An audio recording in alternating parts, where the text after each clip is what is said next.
నిర్దోషుల్ని పోలీసులు సిట్టు రూపేణా అరెస్ట్ చేసి అనిపిస్తే court document is open, remand report ఉంది, కేసు డైరీ ఉంది, నువ్వు వెళ్ళు. ఏ కోర్టు అనే నీకు సంధిస్తుందా? 100 కోట్ల రూపాయల స్కామ్ జరిగితే ఢిల్లీలో సిట్టింగ్ ముఖ్యమంత్రి అరెస్ట్ అయినాడు, పెద్ద పెద్ద నాయకులు అరెస్ట్ అయ్యారు, ప్రభుత్వమే. ఇది 3,200 కోట్ల రూపాయలు, ఇంకా పెరిగే అవకాశం ఉంది. ఇంకా పెద్దలు తగిలితే ఇంకా పెరిగే అవకాశం ఉంది. దీన్ని కోర్టుకు అర్థమైంది, న్యాయస్థానాలకు అర్థమైంది, గౌరవ జడ్జీలకు అర్థమైంది ఈ కేసులో ఉన్న పస. అందుకే అంటున్నాను నేను, నీ పత్రికలు ఆపు చెత్త రాయటం, కోర్టుకెళ్ళు. మా కసిరెడ్డి నిజాయితీ పడండి, కానీ మారు పేర్లు పెట్టుకొని తిరుగుతాడు, ఆయన ముసుగేసుకొని తిరుగుతాడు, మాస్క్ ఇవి పెట్టుకొని తిరుగుతాడు, మంకీ క్యాప్ పెట్టుకొని తిరుగుతాడు, అక్కడ చెప్పు. అందుకే అంబటి రాంబాబు గారికి నేను అడుగుతున్నా, మీ ద్వారా ప్రశ్నిస్తున్నా, మిస్టర్ అంబటి రాంబాబు, మాజీ మంత్రివర్య, ఆ పార్టీ నుంచి లోడలోడ మాట్లాడే నాయక, ఏం మాట్లాడాయన? ఏంటండి ఇది? ఐఏఎస్ని అరెస్ట్ చేస్తారండి? దుంపదగా నువ్వు లా చదివావా? ఏం చదివావా? లా చదువుకున్నావా? ఐఏఎస్ని అరెస్ట్ చేస్తారండి. పిఎస్ఆర్ ఆంజనేయులు అరెస్ట్ చేస్తారు. పిఎస్ఆర్ ఆంజనేయులు ఏమన్నా చట్టానికి అతీతుడా? ఐపీఎస్ అయితే చట్టానికి ఉన్న అతీతుడా? నేను అడుగుతున్నా అంబటి రాంబాబు, నువ్వు ఇదేనా ఆయనకు చెప్పేది? అంబటి రాంబాబుని అడుగుతున్నాను, ఐపీఎస్ ఆఫీసర్ ఏమన్నా చట్టానికి అతీతుడా? ఐఏఎస్ ఆఫీసర్ ఇప్పుడు ధనుంజయ, కృష్ణమోహన్ రెడ్డి ఈ బ్యాచ్ కూడా అరెస్ట్ అయ్యారు. ఐఏఎస్ అయితే ఐఏఎస్ దొంగోడైనా దుష్టుడైనా హత్య చేసిన వాడిని ఏం పట్టుకోవద్దని ఎక్కడ ఉందా చట్టంలో? మీ దొంపల దగ్గర ప్రజాస్వామ్యం కొట్టేసి తందనాలాడి పైకి నిర్దోషాలు మాట్లాడతారా? At is non sense. పైగా నువ్వు కోర్టు వేసుకొని కోర్టుకు వెళ్తావా? ఏదో జోకర్ లాగా. ఏం చెబుతావు జడ్జి గారి దగ్గర? సార్ ఐఏఎస్ని అరెస్ట్ చేశారు సార్ చంద్రబాబు గారు, ఆయన మీద చర్య తీసుకోండి అని చెబుతావా? ఐపీఎస్ని అరెస్ట్ చేశారు సార్, మీకు తెలుసుగా సార్ ఐపీఎస్ని అరెస్ట్ చేయకూడదు, ఐఏఎస్ని అరెస్ట్ చేయకూడదు అని చెప్తావా? దేశ ప్రధాని 18 సంవత్సరాలు ప్రధాని చేసిన గౌరవ ఇందిరాగాంధీ గారు కానిస్టేబుల్ చల్ అని లోపలేసినాడు జైల్లో. మీకు నాకు తెలిసిన విషయం మీకు తెలియజేస్తున్నా. ఆ కానిస్టేబుల్ బయట కూర్చొని న్యూస్ పేపర్ చదువుకుంటున్నాడు. కానిస్టేబుల్ బయట, జైల్లో ఉన్న ఇందిరాగాంధీ గారు, భయ్యా थोड़ा न्यूज़ पेपर देना, मैं देखते नहीं माँ, కోర్టు से పర్మిషన్ లావు, కోర్టు నుంచి పర్మిషన్ తెచ్చుకుంటే ఈ న్యూస్ పేపర్ని గదిలోకి ఇస్తా అన్నాడు. అది చట్టం మిస్టర్ రాంబాబు. ఐఏఎస్ని అరెస్ట్ చేస్తే అట్లా, ఐపీఎస్ని అరెస్ట్ చెప్పి నీకు అర్థమైంది కదా రాంబాబు. ఇంకొక ఆయన ఉన్నాడు రాజమండ్రిలో, సకల శాస్త్రాలు చదువుకున్నానంటాడు ఆయన. తాను మేధావినని, సర్వశాస్త్రాలు తనకు తెలుసునని, గోడ మీద పిల్లిలాగా ఉంటూ తన దివంగత నాయకుడి కొడుకు ఏదో రకంగా సాయం చేసి మరలా అధికారంలోకి తీసుకురావాలని తపన పడుతుంటున్న ఆ పెద్ద మనిషికి తెలియజేస్తున్నా, ఐఏఎస్ని అరెస్ట్ చేయకూడదండి.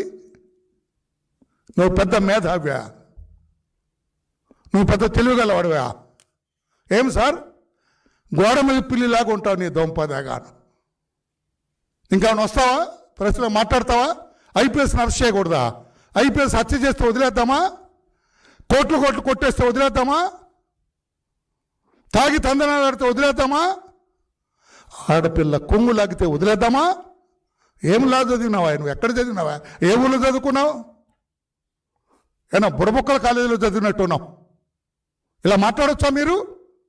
లా చదివి చట్టం తెలిసిన వాళ్ళగా ప్రజల్ని తప్పుదారి పట్టిస్తారా? రిమాండ్కి వెళ్ళారు ముద్దాయిలు, 7 ముద్దాయిలు రిమాండ్లో ఉన్నారు. Record is with you, that is open record. కోర్టులో మాట్లాడు. కోర్టుకు వెళ్తే గజ గజ గజ గజ వణుకుతున్నారు సార్. కోర్టుకు వెళ్తే కోర్టులకు అర్థమైంది, ఎస్ స్కామ్ జరిగింది అక్కడ. వేలాది కోట్ల రూపాయలు దోపిడీకి గురైంది అని న్యాయస్థానాలకు అర్థమైంది. 100 కోట్లకే ఆ రకంగా బిగించిన న్యాయస్థానం వేలాది కోట్ల రూపాయలు మీరు కొట్టేస్తే ఊరుకుంటుందా? అందుకే ఆ ఇద్దరు, ఇందాక చెప్పిన గోడ మీద పిల్లి, మన రాంబాబు, ఇద్దరు కూడా తేలుకుట్టిన దొంగల్లాగా కిమ్మనుకుండా కూర్చో. ఎక్కడ లేదు స్టేట్మెంటు. అవినీతి, లిక్కర్ స్కామ్లో అవినీతి జరగలేదు అంటలేదు. ముఖ్యమంత్రి గారికి నేను సభాముఖంగా ధన్యవాదాలు తెలియజేస్తున్నా. ఒక మంచి సిట్ని నిష్ణాతులైన అధికారులతోటి సిట్ వేశారు. బ్రహ్మాండంగా దర్యాప్తు జరుగుతుంది. దర్యాప్తు గురించి కాస్త కోస్తో తెలిసిన వాడుగా నేను చెబుతున్నాను. నేను బ్రహ్మాండంగా దర్యాప్తు చేస్తున్నారు. అవినీతి పరులు, ఇంకా మిగిలిన అవినీతి పరుల గుండెల్లో రైళ్లు పరిగెత్తుతున్నాయని చెప్పి కూడా నేను తెలియజేస్తున్నా. ఆ ఇన్వెస్టిగేషన్ జరుగుతుంటే మీరెందుకు గజగజ వణుకుతున్నారు? మీరెందుకు తత్తరపడుతున్నారని చెప్పి నేను అడుగుతున్నా. మీకు తెలియదు బ్రదర్, ఎప్పుడైతే ధనుంజయ రెడ్డి ఐఏఎస్, కృష్ణమోహన్ రెడ్డి ఆయన కూడా ఐఏఎస్ వచ్చింది కదా, ఆయన తహసీల్దార్గా ఉన్నప్పుడు అయితే వెలగబెట్టాడంట. ఈరోజు చూశాను, అందులోకి నేను వెళ్ళట్లేదు. చాలా ఇట్లా తీస్తే చాలా వస్తాయి, అందువల్లలేదు. కృష్ణమోహన్ రెడ్డి వీళ్ళిద్దరిని అరెస్ట్ చేసిన తర్వాత పెద్ద పెద్ద తలలని కూడా షేక్ ఆడిచ్చారు సిట్ వాళ్ళు. పెద్ద పెద్ద తలల అవినీతి పరుల గుండెల్లో రైళ్లు పరిగెత్తుతున్నాయని చెప్పి కూడా నేను తెలియజేస్తున్నా. ఇదిలా ఉంటే నీ చెత్త పత్రికలు ఏమిటాయి నువ్వు రాయించేది? 3-4 పేజీలు రాయిస్తావా? అలా పత్రికనా? That is your hand bill, కరపత్రిక. అది పత్రిక, పేరు చెప్పట్లేదు నేను, అది పత్రిక కాదు నీది, అదొక కరపత్రిక. లేకపోతే 6 పేజీలు రాస్తావా? మీ వాళ్ళు అవినీతి ఎలా రాస్తావు? ఎవరిని నమ్మిస్తావు? ఈరోజు నేను నీకు చెబుతున్నాను, రాష్ట్ర ప్రజలందరికీ అర్థమైంది. వేలాది మంది చనిపోయినారు నీ దొంగ సారా, నీ స్పూరియస్ లిక్కర్ తాగి. నువ్వేం కోట్లు సంపాదించుకున్నావు, వాళ్ళే మనుషులు పోగొట్టుకున్నారు. అందుకే చంద్రబాబు నాయుడు గారు స్పందించి సిట్ వేశారు. లక్షలాది లివర్లు లేవండి చాలామందికి. ఈ పని వల్ల లక్షలాది మంది ఈ బలహీనతకు గురైన వాళ్ళు, ఈ మద్యంకి బానిసలైన వారు కొంతమందికి, చాలామందికి, లక్షలాది మందికి లివర్ లేదు. లివర్ లేకుండానే బతుకుతున్నారు. Who is responsible for that? మీరు కాదా? మీ అవినీతి కాదా? మీ దొంగ పద్ధతి కాదా? ఎవరు? అందుకే చంద్రబాబు గారు సిట్ వేశారు. అవినీతి పరుల గుండెల్లో రైలు పరిగెత్తుతూ ఉన్నాయి. ఆపండి నీ చెత్త పత్రికలో మీ పనికి రాత్రు. Go to court. పత్రిక మీకు అర్థమవుతుందో లేదో, ఓపెన్ రికార్డ్ సార్. ఇప్పుడు అరెస్ట్ అయ్యారు, రిమాండ్ రిపోర్ట్ ఉంది, కేస్ డైరీ ఉంది కోర్టు ముందు, లైన్ ఆఫ్ ఇన్వెస్టిగేషన్ ఉంది. అక్కడ వెళ్ళండి కోర్టుకి. సార్ మా కసిరెడ్డి ఎయిర్పోర్ట్లో పట్టుకున్నారు సార్. దొంగతగా ఆడి ప్రయాణమే దొంగ ప్రయాణం.